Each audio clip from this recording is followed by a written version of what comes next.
The moment I stepped through that door, I wasn't expecting to walk into this.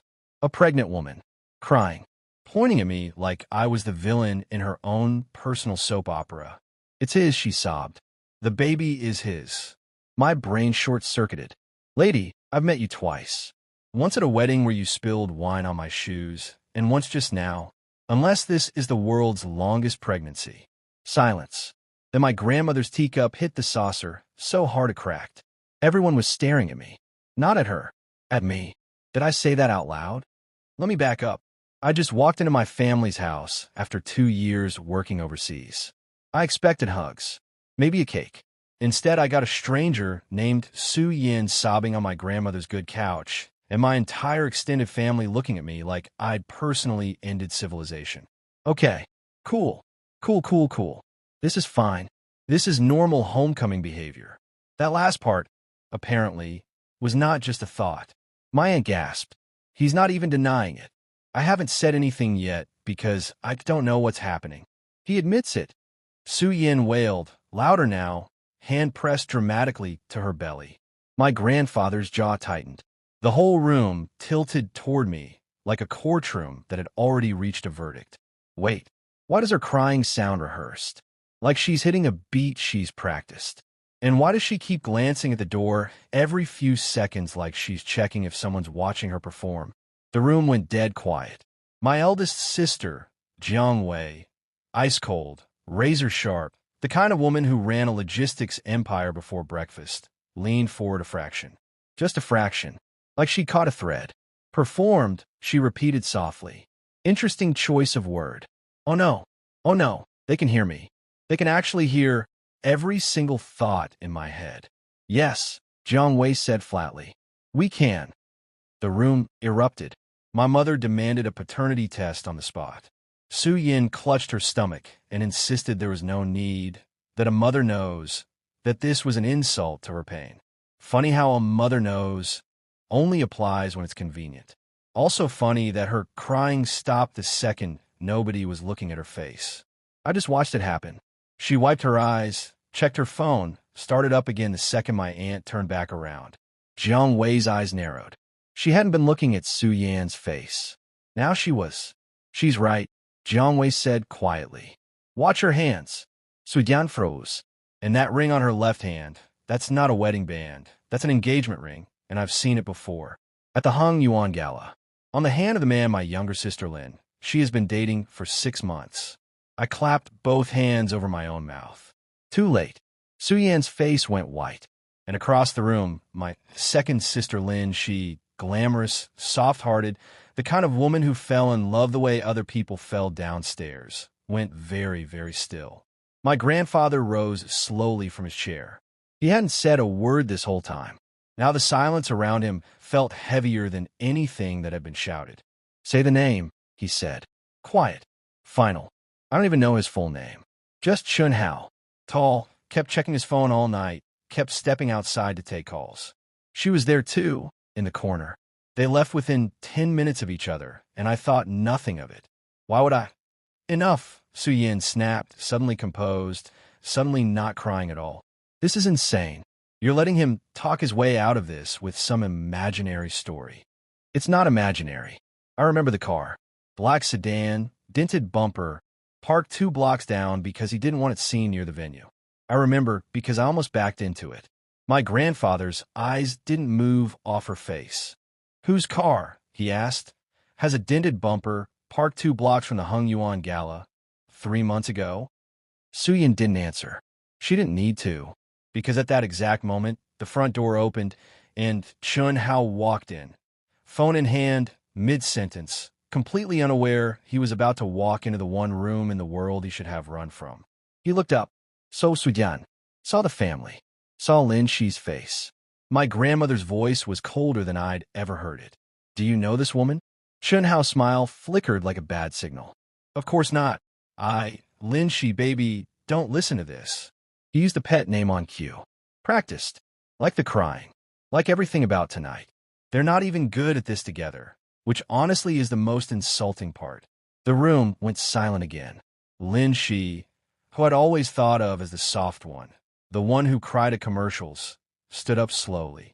Her face wasn't soft anymore. You called her by the wrong nickname once. Lynn, she said, voice eerily calm. 3 weeks ago, you called me Onion in your sleep and laughed it off as a dream. I believed you. I actually believed you. Oh, she already knew. Some part of her already knew, and she just didn't want to.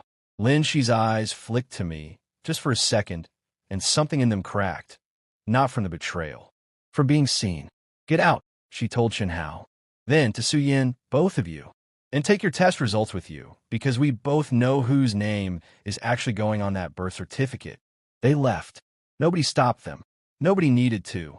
My grandfather sat back down, exhaled through his nose, and looked at me like he was recalculating something. Well, he said, that's one way to come home. Please don't ask me anything else tonight. Please. I just want to eat something and lie down and never think about car bumpers again. There's cake in the kitchen, my grandmother said, standing. Eat first. Talk later. Thank God. Also, wait, is it the same ugly ceramic rooster from when I was 12? Why has nobody thrown that thing away? It's hideous. It's been hideous for 20 years. Jiang Wei's mouth twitched. Almost a smile. Almost. Some things in this house never change, she said. Gulme. Eat. Tomorrow you're coming to the office with me. I had no idea, eating that cake, that the office was about to be a much bigger problem than a ceramic rooster. The building was 40 floors of glass and quiet money, and Jiang Wei walked through the lobby like she owned gravity itself. Which, fine, technically she did own the building. She told me this was a modest operation. This is not modest. This is a spaceship.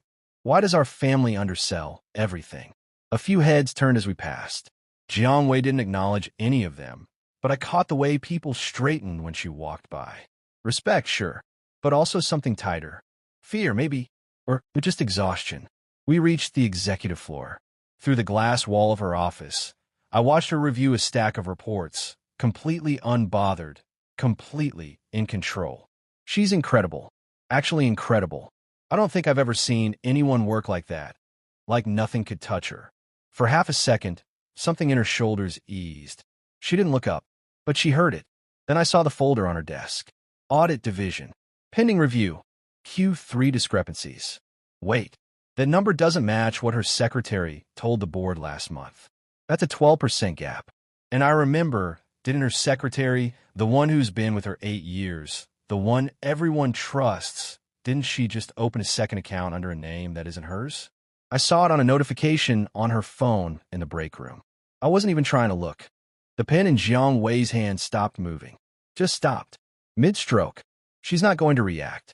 She's literally not going to react at all. That's almost scarier than if she yelled. She set the pen down, smoothed one crease out her sleeve, picked up her phone. Pull every transaction tied to the Q3 ledger, she said evenly, to no one I could see. Quietly. I went on my desk by 6. Tell no one why. Whoa, okay, she just rerouted an entire department off one stray thought I had. That's terrifying. That's also kind of awesome.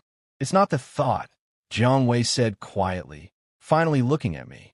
It's that you don't know how to lie, which means neither does whatever you just saw.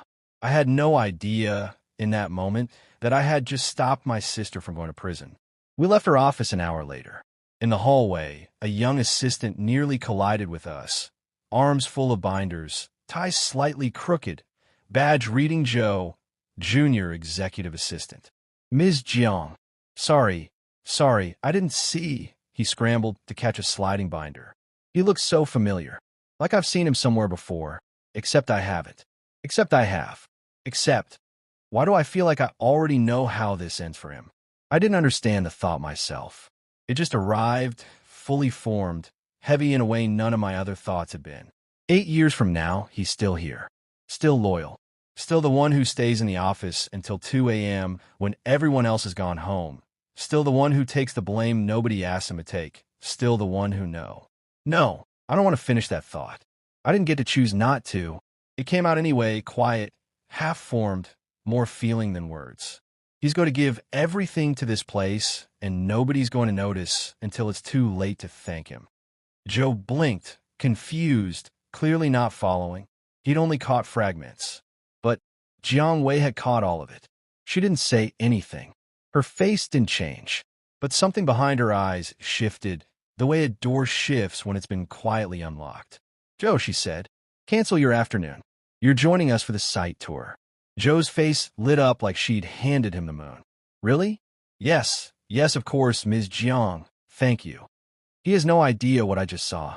He has no idea she just heard it too. He's just happy someone noticed him today. That was the part that got me. Not the tragedy I didn't understand yet.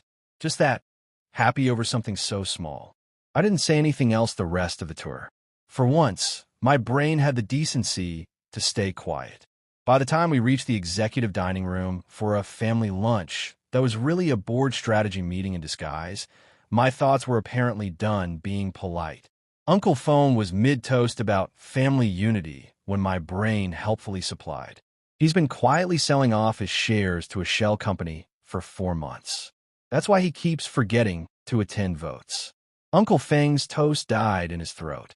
2 minutes later, a cousin's wife complimented Jiang Wei's dress, and my brain added, she copied that compliment from a review she read this morning. She's never said anything nice to Jiang Wei unprompted in her life. The cousin's wife laughed too loudly to cover it. Jiang Wei, eating her soup with perfect composure, murmured without looking up, "Keep going. This is the most productive lunch we've had in years. This is insane. I'm just trying to eat my dumplings, and apparently I'm a one-man corporate audit and family lie detector." Grandfather, at the head of the table, allowed himself the smallest smile. "Also, wait, is that the same story Grandpa always tells about winning his first business deal? Because Annie told me once it was actually Grandma's idea, and he just... No, don't think about this at the table. Don't think about this at the table." Grandfather's smile vanished. "More wine," he said loudly, gesturing at no one. "Lots more wine. For everyone. Saved by alcohol. Incredible. The richest man at this table just bribed me with a beverage, and it worked." A few cousins actually laughed out loud. Even Jiang Wei's mouth twitched again. But Uncle Feng's chair had gone very quiet. And across the table, Joe, seated at the far end, clearly thrilled just to be included, had no idea that 2 of the people at this table had just silently decided to protect him for reasons he'd never know. Later that night, after the lunch, after the wine, after Grandfather had successfully derailed 3 more dangerous tangents with snacks and bribery, I found Lin Shi alone on the back terrace. She wasn't crying. She was just sitting there, staring at nothing, a half-finished cup of tea going cold in her hands. I didn't think anything clever. I didn't think anything funny. For once, my mind just landed quietly on the truth. She's not embarrassed that she loved him. She's scared that she'll never trust herself to love anyone again. That's the actual wound. Not him. Her. Lin, she looked up at me. And for the first time all day, nobody flinched at what I'd thought out loud. "Yeah," she said softly. "That's exactly it." We sat there a while, not saying anything else. Sometimes the truest thing you can do with an accidental superpower is just let it be quiet. She's going to be okay. Not tonight, but she will be. And next time, she'll see it coming. Lin, she reached over and squeezed my hand once without a word. The next morning, I came downstairs to find Jiang Wei already dressed, already working a folder under one arm. "The audit confirmed it," she said simply. "The secretary. 8 years, and she sold us out for less than what I pay her in bonuses." Wow, that's... Wait, why does Jiang Wei look more worried about something else than about that? She caught my eye. For the first time since I'd come home, she looked less like an ice queen and more like someone carrying something heavy. "There's something else in that ledger," she said quietly. "Something with Grandfather's name on it. From before any of us were born." She held up the folder. "You're going to want to sit down for this one." "Oh no,